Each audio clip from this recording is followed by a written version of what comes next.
नमस्कार दोस्तों, स्वागत करता हूं आपका अपने चैनल पे और एक और वीडियो में जहां हम लोग जो भी देश या विदेश की इम्पोर्टेंट न्यूज़ हैं या हमारी ऑनरेबल सुप्रीम कोर्ट या ऑनरेबल हाई कोर्ट की जजमेंट्स हैं उनका लीगल एंगल आसान शब्दों में समझते हैं।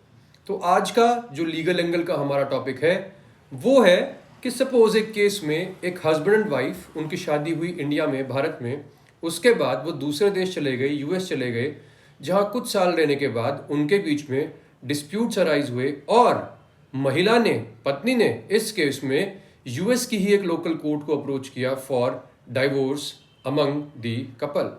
और वहां पे यूएस की लोकल कोर्ट ने महिला को डाइवोर्स ग्रांट कर भी दिया।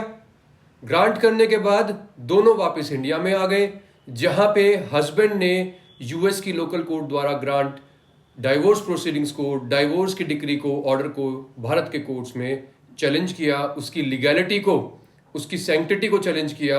और यह क्वेश्चन हमारा ट्रायल कोर्ट से होते हुए हाई कोर्ट और हाई कोर्ट से होते हुए सुप्रीम कोर्ट तक जा पहुंचा।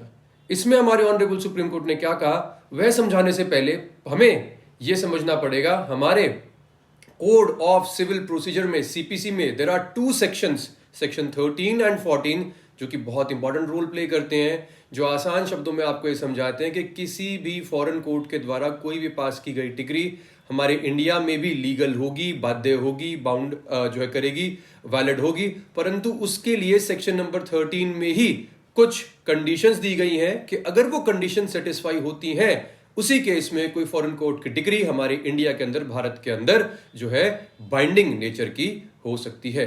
और इस केस में उस पर्टिकुलर जो सेक्शन 13 में कंडीशंस दी गई हैं, मैं आपको विस्तार में तो अभी नहीं समझा सकता, परंतु दो ऐसी कंडीशंस थी जो वहां पे दी गई हैं सेक्शन 13 में और इस केस में मिसिंग थी। पहली कंडीशन क्या थी? That such decree should not violate the principles of natural justice, and one of the facets of the principles of natural justice is Audi alteram partum, which means that both the sides should be heard. और इस case में यही हुआ। हमारी उस महिला ने, विवाहित महिला ने, अमेरिका की कोर्ट से जो डाइवोर्स की डिग्री प्राप्त की, उसमें हस्बैंड की अपीयरेंस तो था ही नहीं। हस्बैंड को समन जरूर गए, परंतु वह कोर्ट में पहुंचा ही नहीं, कभी उसने कोर्ट में हियरिंग को अटेंड किया ही नहीं। And at the back of the husband, हमारी इस केस में इस महिला ने डाइवोर्स की डिग्री यूएस की लोकल कोर्ट से प्राप्त कर ली। तो यहां पहला कंडीशन, पहला point, principles of natural justice violate हुआ। हस्बैंड को सुना नहीं गया, तो बोथ पार्टीज को नहीं सुना गया और principles of natural justice violate होते हुए यूएस की कोर्ट के द्वारा, लोकल कोर्ट के द्वारा दी गई वो डिग्री हमारे यहां इंडिया में बाध्य नहीं होगी, बाइंडिंग इफेक्ट नहीं रखेगी। नंबर 2, हमारा सेक्शन 13 एक और कंडीशन जो है वहां प्रोवाइड करता है, एक और एसेंशियल प्रोवाइड करता है कि जो फॉरेन कोर्ट की डिग्री है वो किसी प्रकार भी, किसी भी इंडियन लॉ के डेरोगेटरी नहीं होनी चाहिए, इंडियन लॉ के किसी भी कॉन्सेप्ट के अगेंस्ट नहीं जानी चाहिए। और यहां इस केस में यही हुआ। फॉरेन कोर्ट में यूएस की उस लोकल कोर्ट ने जो डाइवोर्स ग्रांट किया है वो ग्रांट किया है इररिट्रीवेबल ब्रेकडाउन ऑफ मैरिज के ग्राउंड पे, जिसका आसान शब्दों में मतलब होता है कि एक शादी अब बिल्कुल डेड हो चुकी है, बिल्कुल ही खत्म हो चुकी है, अब उसमें जान नहीं बची है और अब उसे वापस रिवाइव नहीं किया जा सकता। अब दोस्तों, ये इररिट्रीवेबल ब्रेकडाउन ऑफ मैरिज हमारे इंडिया में हिंदू मैरिज एक्ट में अभी तक भी रिकॉग्नाइज नहीं है as a ground of divorce. दो, हमारी ऑनरेबल सुप्रीम कोर्ट ने आर्टिकल 142 में to do the complete justice कुछ केसेस में इररिट्रीवेबल ब्रेकडाउन ऑफ मैरिज के ऊपर भी या ग्राउंड के ऊपर भी डाइवोर्स ग्रांट किया है, परंतु एचएमए में वो आज भी रिकॉग्नाइज नहीं है। और यूएस की लोकल कोर्ट ने इररिट्रीवेबल ब्रेकडाउन ऑफ मैरिज के ग्राउंड पे ही डिक्री को जो है पास कर दिया।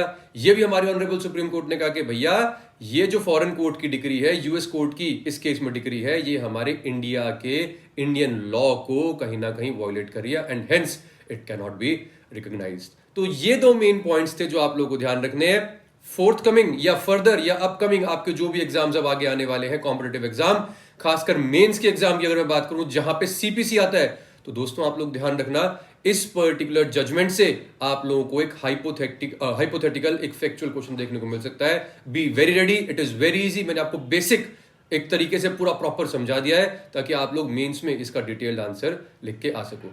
Thank you so much. और ऐसी ही इंफॉर्मेटिव वीडियोस के लिए आप लोग मेरे साथ जुड़े रहें, मैं आप लोगों के लिए और वीडियोस लाता रहूंगा। Thank you.